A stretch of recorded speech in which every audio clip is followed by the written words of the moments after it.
Halo Sobat Pengadilan Tinggi Padang, bertemu kembali dengan podcastnya Pengadilan Tinggi Padang. Perkenalkan, saya Endri Novian, Sekretaris Pengadilan Tinggi Padang. Kali ini kita kembali kedatangan tamu spesial, yaitu Bapak Sekretaris Direktorat Jenderal Badan Peradilan Umum, Bapak Kurnia Ari Sulaksono, SE, SHM.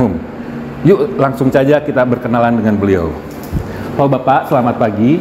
Selamat pagi. Selamat datang di kantor Pengadilan Tinggi Padang. Ya.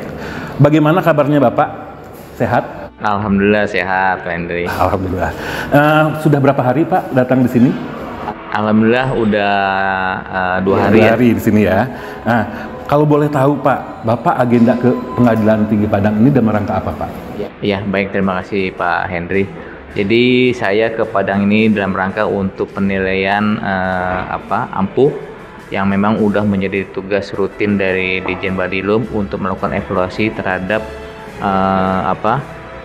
kegiatan ampuh yang ada di wilayah PT Padang. Kebetulan untuk minggu ini kita melakukan untuk penilaian evaluasi ampuh itu ada di PT Padang, PN Padang, serta melakukan penilaian kinerja yang ada di PN Bukit Tinggi.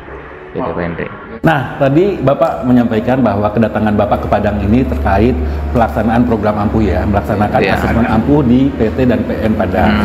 Nah, kami ini di bawah nih Pak, Pengadilan Tinggi dan Pengadilan Negeri menanyakan, apakah program ampuh ini yang memang sangat baik ya untuk peningkatan kinerja dan peningkatan pelayanan publik, akan ada anggarannya untuk pelaksanaan program ampuh ini? Iya, baik, terima kasih Pak Hendri. Jadi memang kegiatan ampuh ini merupakan bentuk pembinaan dari Ditjen Badilum kepada satker-satker yang ada di bawahnya, yaitu baik itu pembinaan terkait masalah administrasi di pengadilan, mengenai teknis di pengadilan maupun juga sekretariatan di pengadilan. Nah, tentunya untuk kegiatan ini harus didukung juga dengan alokasi anggaran yang mumpuni. Nah, untuk sementara kita baru bisa mengalokasikan anggaran yang ada di pusat untuk para asesor-asesor itu untuk terjun ke lapangan untuk melakukan pembinaan maupun evaluasi eviden-eviden yang sudah ada di satker daerah. Nah, kita mencoba untuk mengalokasikan untuk kegiatan untuk ampuh ini, kita tempelkan di PT itu terkait masalah pembinaan dan pengawasan. Nah, diharapkan nanti bisa para ketua maupun jajaran di bawahnya mengoptimalkan alokasinya anggaran itu, di samping melakukan pembinaan pengawasan juga melakukan terkait masalah ampuh yang asesmen yang ada di PT di wilayahnya, kayak gitu Pak Hendri. Baik Pak, terima kasih penjelasannya. Nah, selanjutnya nih Pak, Bapak kan sudah menjabat berapa lama nih Pak sebagai Sekretaris Dirjen Badilum? Hampir 8 bulan. 8 bulan. Ya. Baik, bisa nggak Pak dijelaskan kepada kami apa sih tugas pokok dan fungsi Sekretaris Dirjen Badilum itu gitu ya? Apakah sama dengan Sekretaris PT dan PN gitu?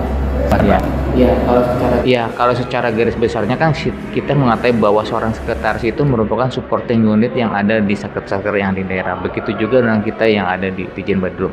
Di Badilum itu ada juga Direktorat Tenaga Teknis, ada juga Direktorat Administrasi Peradilan Umum. Nah, tugas kami di samping kita ada tupoksi tersendiri, kita juga harus bisa mensupport kepada 2 unit tersebut dan juga pimpinan kami Pak Dirjen di dalam melakukan suatu kegiatan khususnya terkait masalah anggaran. Nah, kita harus bisa mencari bagaimana caranya kegiatan itu bisa berjalan sesuai dengan tupoksi serta kegiatan serta rencana yang sudah kita tentukan tentunya, kayak gitu.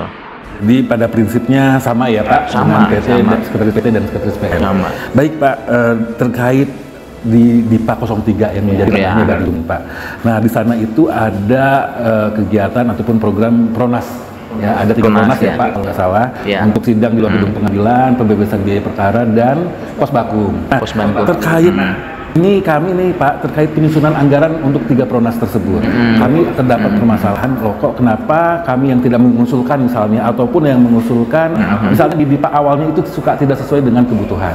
Nah, kalau memang terjadi seperti itu, apa yang harus kami lakukan terhadap anggaran di PA Pronas tersebut? Misalnya tidak ada anggarannya tapi ternyata kebutuhan ada, ataupun sebaliknya ada anggarannya tapi tidak ada yang memerlukan untuk anggaran tersebut. Jadi memang ketika kita menyusun suatu anggaran, kita tidak terlepas dari namanya suatu data, ya kan. Nah, data itu kami peroleh baik itu yang ada di pembinaan arsip perencanaan umum maupun data yang ada di bagian perencanaan keuangan di Ditjen Badilum. Nah, tentunya data-data itu harus kita matchingkan satu dengan yang lainnya. Yaitu makanya kami sering berkoordinasi dengan Direktorat Arsip Perencanaan Umum mengenai capaian output yang sudah kita lakukan, ya kan? Di pembinaan arsip perencanaan umum itu ada namanya e-pelaporan. Nah, e-pelaporan itu terkait masalah jumlah perkara-perkara yang sudah berhasil diputus. Di kami ada juga namanya OMSPAN. OMSPAN itu terkait masalah anggaran yang berhasil membiayai perkara yang sudah diputus. Nah, data-data ini tentunya harus kita cocokkan. Apabila dalam 3 tahun terakhir itu selalu ada perkara terkait masalah pembebasan perkara maupun dengan sitting plat, tentunya walaupun di Satker tersebut tidak mengusulkan, kami tetap mengusulkan karena memang tren 3 tahun terakhir itu selalu ada kayak gitu. Karena kita mengatakan juga bahwa yang namanya perkara itu sifatnya pasif gitu. Kita tidak bisa mencari perkara itu harus selalu ada, tidak, tapi mau nggak mau kita harus menyandingkan dengan data yang 3 tahun terakhir itu. Kalau memang itu trennya selalu ada, kita harus bisa mengalokasikan. Nah, pertanyaannya dihubungkan dengan tadi, apabila di suatu saat itu tidak dialokasi, ternyata ada alokasi, tentunya itu harus dilakukan revisi atau pengajuan anggaran untuk bisa dibiayai. Bagaimana prosesnya? Ya berkoordinasi dengan Ditjen Badilum kayak gitu. Baik, tapi kalau untuk revisi antar satker bisa ya Pak? Ya, misalnya PN Painan ada anggaran, terus yang membutuhkan adalah PN Payakumbuh misalnya. Nah, itu bisa langsung lakukan revisi antar satker tanpa izin eselon 1 atau gimana? Tetap harus ada izin. Termasuk juga kemarin nih kita ada konsistif di PN Jakarta Timur. Itu ternyata karena ada kurangnya koordinasi dengan PT setempat, itu dia ada keterlambatan pada waktu kita melakukan monitoring evaluasi terhadap satker-satker yang akan melakukan revisi. Akhirnya kami melakukan panduan kepada PN Jakarta Timur tersebut agar melakukan revisi antar satker yang ada tersebut yang mempunyai alokasi anggaran Pronas. Nah, ketika mereka melakukan revisi tersebut di kanwil setempat, dia tetap melaporkan kepada kita mengenai jumlah perkara yang terjadi penambahan maupun pengurangan. Itu tentunya dalam rangka kaitannya untuk pelaporan kita ke depannya. Kayak gitu, Pak Hendri. Nah, terkait ini yang ditanya-tanya oleh teman-teman sekretaris PN dan nggak hanya sekretaris sebenarnya, baik hakim, panitera dan pegawai di PN sewilayah PT Padang. Terkait kami ini kan di PT Padang ini ada 16 satker Pak. Ada 1 satker PN Padang itu kelas 1A, hanya ada 2 yang kelas 1B dan sisanya Pak itu berarti 13 satker adalah kelas 2. Dan kami sudah mengusulkan Pak sebenarnya untuk kenaikan kelas. Ada 4 PN yang diusulkan naik kelas dari kelas 2 ke kelas 1B. Nah, pertanyaannya ini sudah sampai tahap mana nih Pak? Kemarin sudah dilakukan verifikasi data sebenarnya untuk ke-4 PN tersebut. Nah, apakah informasi yang menyenangkan akan segera kami terima gitu terkait kenaikan kelas ini? Ya, baik, terima kasih Pak Hendri. Sebenarnya ini menjadi ranah dari Bu Lisa ya yang sebenarnya yang melaksanakan langsung terkait masalah kenaikan kelas. Tapi informasi yang saya peroleh gitu ya, mudah-mudahan nanti bisa dikoreksi lagi dengan Bu Lisa bahwa terakhir bahwa untuk usulan tersebut itu sudah masuk ke meja Menteri Menpan. Namun Menpan belum bisa mendatangani sepanjang dari SK KMA nomor 292 kalau nggak salah, itu harus ada poin-poin yang harus segera dikoreksi. Nah, hasil koreksiannya itu menurut informasi terakhir sudah dilakukan oleh tim dari BUA maupun dari Ditjen Badilum untuk melakukan perubahan tersebut. Nah, nanti ketika itu perubahannya itu sudah masuk, informasinya sudah masuk, nanti ini tinggal terakhir di Pak Menteri ya. Jadi berdoa aja Pak Hendri ke bawahnya itu segera di-ACC. Biar Kepres segera dikeluarkan gitu ya Pak. Ya, betul. Artinya action yang sudah dilakukan itu sudah maksimal oleh teman-teman, tinggal nanti teman-teman berdoa aja untuk tanda tangan Pak Menteri. Baik, Pak, ini salah satunya program dari Badilum sama Mahkamah Agung tentunya, karena memang ini adalah programnya Menpan juga terkait pembangunan zona integritas. Ya. Nah, Bapak selaku Sekretaris Dirjen Badilum ada nggak sih amanat ataupun kisi-kisi ataupun saran bagi kami nih di daerah untuk keberhasilan dalam hal pembangunan zona integritas? Karena terus terang Pak, di wilayah PT Padang baru 1 Pak yang WBK. Sebenarnya kami terus melakukan pembangunan zona integritas, tapi ya ingin juga mendapatkan apa namanya predikat WBK ataupun bahkan WBBM. Iya, baik. Jadi kalau masalah tips dan trik ya, saya mencoba untuk berkaca kepada apa yang sudah dihasilkan oleh Dirjen Badilum sebelumnya memperoleh WBK. Jadi tugas dari kami itu sebelumnya dari para pimpinan pada saat itu Pak Dirjen, Bu Dirpapu, terus juga Pak Dirganis, Pak Sekretaris sebelumnya itu sering melakukan rapat koordinasi dengan para ketua area untuk memastikan bahwa eviden itu sudah mereka lengkapi. Dilengkapi dalam artian bahwa itu memang benar-benar faktanya memang dilaksanakan, tidak hanya sekedar copy paste tahun sebelumnya, tapi tidak mereka melihat kondisi di lapangan. Jadi kita berharap bahwa dengan sering melakukan koordinasi dengan para ketua area, kita memastikan bahwa apa yang kita sampaikan itu sesuai dengan eviden dan fakta ada di lapangan tersebut kayak gitu, dan memastikan bahwa pada saat penyampaian presentasi dengan para evaluator, diharapkan pimpinan bisa meyakinkan para evaluator emang itu benar-benar hasil kerja keras dari mereka kayak gitu. Luar biasa. Jadi koordinasi dan bagaimana melengkapi eviden dengan senyatanya dan itu memang dilaksanakan memang senyatanya. Baik, terus Pak, ini Bapak kan sudah 8 bulan ya tadi ya, tentunya sudah melakukan pemantauan ataupun mengecek ke PNPN dan bagaimana melihat kinerja para sekretaris. Nah, menurut Bapak, bagaimana sih Pak kinerja para sekretaris khususnya di peradilan umum ini? Baik. Makasih Pak Andre. Jadi saya melihat dari kinerja dari para sekretaris itu tentunya tidak melihat dari sosok orang tersebut, tapi melihat dari fakta yang di lapangan, bahwa sebenarnya para sekretaris itu kan mengurusi masalah money dan material yang ada di satkernya tersebut kayak gitu. Kalau kita melihat bahwa di satker tersebut ternyata untuk pengurusan SDM-nya tidak maksimal gitu kan, banyak kekurangan SDM ya kan.